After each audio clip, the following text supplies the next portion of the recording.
My grandma told me to stay away from bad eggs in my husband's family. But I refused. My grandmother Rose had always been able to see right through people. She could spot a troublemaker from across a church pew and smell dishonesty like smoke in the air. So when I brought my fiancé Michael home to meet the family 3 years ago, I should have listened more carefully when she pulled me aside in her kitchen and whispered, "Baby girl, that boy's got good manners and a sweet smile, but his family, they're bad eggs. Stay away from them once you're married." I laughed it off at the time. Grandma Rose was 86 years old and had grown suspicious of everyone in her later years. Michael's family seemed perfectly normal to me. His mother Patricia was involved in community activities, his father Robert owned a small business, and his sister Jennifer was a schoolteacher. They lived in a nice neighborhood, drove decent cars, and treated me politely during our brief encounters before the wedding. "Grandma, you only met them once at the engagement party," I said, patting her weathered hand. "They were just nervous about meeting our family. You'll see, once we're all more comfortable with each other, everything will be fine." Grandma Rose fixed me with those sharp brown eyes that had seen 90 years of human nature. "Child, I've been reading people since before your mama was born. That woman Patricia has mean eyes behind her smile. And that husband of hers looks at you like you're something he stepped in. Mark my words, they're going to try to poison your marriage if you let them." But I was 25 years old and in love, and I thought my grandmother was being overly protective. Michael was kind, hardworking, and completely devoted to me. His family's opinion didn't matter because I was marrying him, not them. That was my first mistake. Michael and I had a beautiful wedding, and for the first few months of marriage, everything seemed perfect. His family kept their distance, which I actually appreciated as we settled into our new life together. But gradually, Patricia began inserting herself into our relationship in ways that seemed helpful on the surface, but felt uncomfortable underneath. She would drop by our apartment unannounced with groceries, claiming she was just trying to help the newlyweds get established. She would call Michael during our dinner time to discuss family matters that apparently couldn't wait until later. She would make comments about our furniture, our neighborhood, and even my cooking that were technically compliments but left me feeling inadequate. "This pasta sauce is interesting, dear," she would say after taking a bite of my homemade marinara. "I'll have to share my recipe with you sometime. It's been in Robert's family for generations." When I mentioned these incidents to Michael, he would brush off my concerns. "Mom's just trying to be helpful. She means well." But my grandmother's words kept echoing in my mind. Every interaction with Patricia felt like a chess game where I didn't understand the rules she was playing by. The real trouble started about 6 months into our marriage when Michael got a promotion at work that came with a significant salary increase. Instead of celebrating privately as a couple, Patricia insisted on throwing a family dinner to honor his achievement.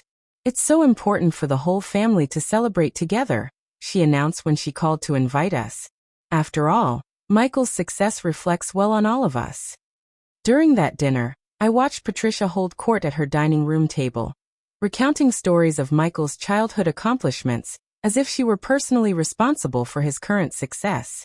She barely acknowledged my presence, except to ask me to help serve dessert while the men talked business in the living room. But it was Robert's comment that night that really opened my eyes to what my grandmother had tried to warn me about. "Michael's son," Robert said as we were leaving, "now that you're doing so well financially, your mother and I were thinking it might be time for you to help with some family investments. We've got some opportunities that could benefit everyone." I saw Michael's face change, becoming tense in a way I'd never noticed before. "Dad, Ellen and I are still getting our own finances sorted out. Maybe we can talk about this later." Of course, Robert replied smoothly. "But don't wait too long. Family has to stick together, especially when there's money to be made." On the drive home, I asked Michael about the conversation. His hands were gripping the steering wheel tightly, and I could see the stress lines around his eyes. "They've always been like this," he said quietly. "Every time I've gotten a raise or a bonus over the years, they suddenly have investment opportunities or family emergencies that require my help." "How much money have you given them?" I asked, though I was afraid of the answer. Michael was quiet for so long I thought he wasn't going to respond. Finally he said, "Over the years? Probably about $20,000. Maybe more. I felt my stomach drop. We had been saving for a house, cutting expenses and putting away every dollar we could. I had been clipping coupons and shopping sales while Michael's parents were apparently viewing our savings as their personal emergency fund. Did they ever pay you back? Sometimes they say they will, but something always comes up. Dad's business has a slow month, or Mom needs expensive medical tests, or Jennifer has an unexpected expense with her kids. I realized that Michael's family wasn't just intrusive. They were financially manipulative. They had been using emotional blackmail and family loyalty to drain money from their son for years. That night, I called my grandmother. Even though it was late, she answered on the second ring as if she'd been expecting my call. "Grandma Rose, you were right about Michael's family. They're not good people." I heard her sigh deeply. "What happened, baby girl?" I told her about the dinner, about the money, about Patricia's constant interference in our marriage. When I finished, Grandma Rose was quiet for a moment. "Child, you got yourself into a mess, but it's not too late to fix it. But you got to be smart about how you handle this. These kind of people don't just go away when you ask them nicely." Over the next several weeks, I started paying closer attention to Michael's relationship with his family. What I discovered was even worse than I had initially realized. Patricia would call Michael at work whenever she wanted something, using guilt and manipulation to make him drop everything and help her. She would claim to be having panic attacks, heart palpitations, or other medical emergencies that mysteriously resolved themselves once Michael arrived at her house. Robert would show up at our apartment with business propositions that were obviously schemes to get money from us. He would bring folders full of complicated paperwork for investments that sounded too good to be true and probably were.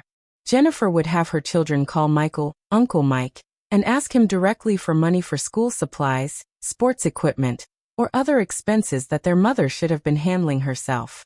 The whole family had turned Michael into their personal ATM, and they were skilled at making him feel guilty whenever he tried to say no. But the worst part was watching how this dynamic was affecting my husband. Michael was stressed, exhausted, and increasingly resentful, but he felt trapped by family obligations and guilt. "They raised me," he would say when I suggested he set boundaries. "I can't just abandon them when they need help." "But they're not really in need," I would reply. "They have jobs, houses, cars. They just don't want to spend their own money when they can spend yours." 3 months later, Patricia orchestrated what she probably thought would be her masterstroke of manipulation.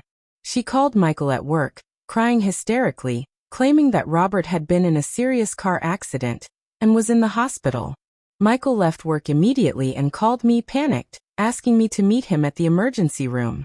We rushed to the hospital, our hearts pounding with worry, imagining the worst. When we arrived, we found Robert sitting comfortably in the waiting room with a small bandage on his forehead, chatting casually with Patricia and Jennifer. The serious accident had been a minor fender bender that resulted in nothing more than a tiny cut from his glasses.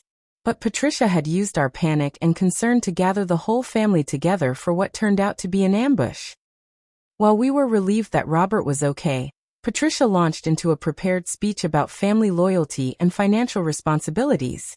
"Michael, honey," she said in her sweetest voice, "your father and I have been talking, and we think it's time for you and Ellen to really step up and help the family. Robert's business has been struggling, and we need about $15,000 to keep it afloat." I watched my husband's face as his mother used his relief over his father's safety to emotionally manipulate him into another financial commitment. This time, something inside me snapped. "Patricia," I said, standing up from the uncomfortable hospital chair, "we're not giving you any money." The room went completely silent. Patricia looked at me as if I had slapped her, and Robert's friendly demeanor immediately turned cold. "Excuse me," Patricia said, her voice dropping to an icy tone I'd never heard before.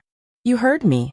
We're not giving you money for Robert's business, and we're not giving you money for any more emergencies, investments, or family obligations." Jennifer jumped in immediately. "Ellen, you don't understand how close this family is. We've always helped each other." "By helped each other, you mean Michael gives you money and you take it," I replied. "That's not helping, that's using." Patricia's mask completely fell away. revealing the mean-spirited woman my grandmother had seen from the beginning. "How dare you speak to me that way? Michael is my son, and I have every right to ask for his help. And I have every right to protect our marriage and our financial future from people who see us as a bank." Robert stood up, trying to use his height to intimidate me. "Young lady, I think you need to remember who you're talking to. We're Michael's family. And I'm Michael's wife," I shot back.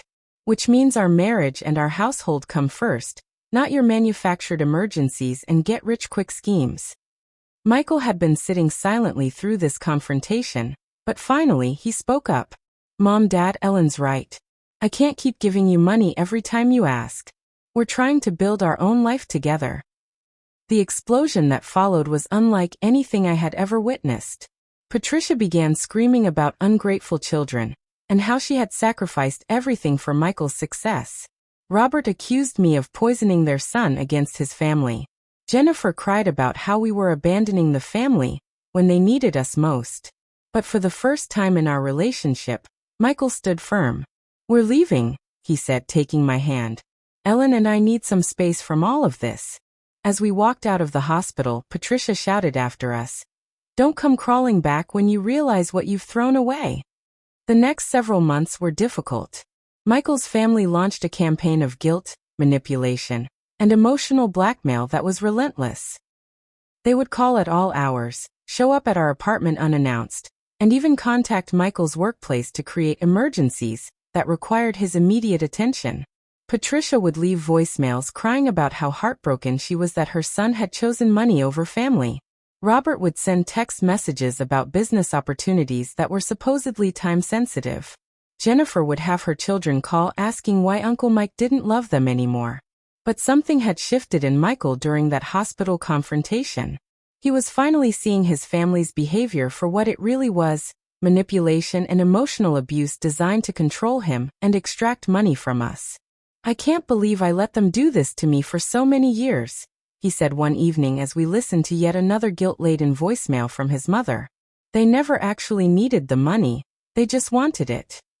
We changed our phone numbers, installed security cameras at our apartment, and Michael spoke to his supervisor at work about not accepting personal calls during office hours. It took several months, but eventually his family's attempts to contact us became less frequent. A year later, Michael and I had saved enough money to buy our first house. As we were packing up our apartment, Michael found a card that my grandmother had given us on our wedding day. Inside she had written, "Trust your instincts, baby girl. Family isn't always the people who share your blood. Sometimes it's the people who respect your choices and support your happiness."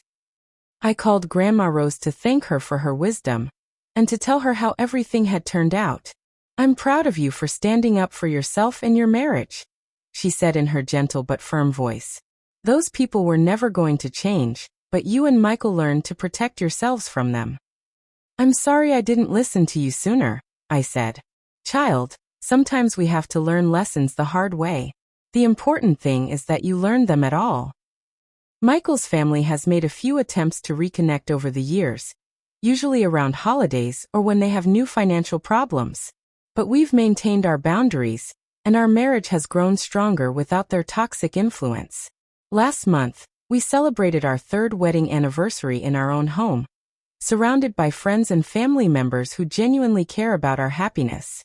My grandmother Rose, now 89 and still sharp as a tack, raised her glass and said, "Here's to young people who are smart enough to learn from old people who've seen it all before." Sometimes the people who love us most can see dangers that we're too close to notice ourselves. I learned that wisdom often comes disguised as overprotectiveness, and that setting boundaries with toxic family members isn't cruel. It's necessary for survival. My grandmother's warning about bad eggs turned out to be exactly right. The only mistake I made was taking 3 years to crack their shells and see what was really inside.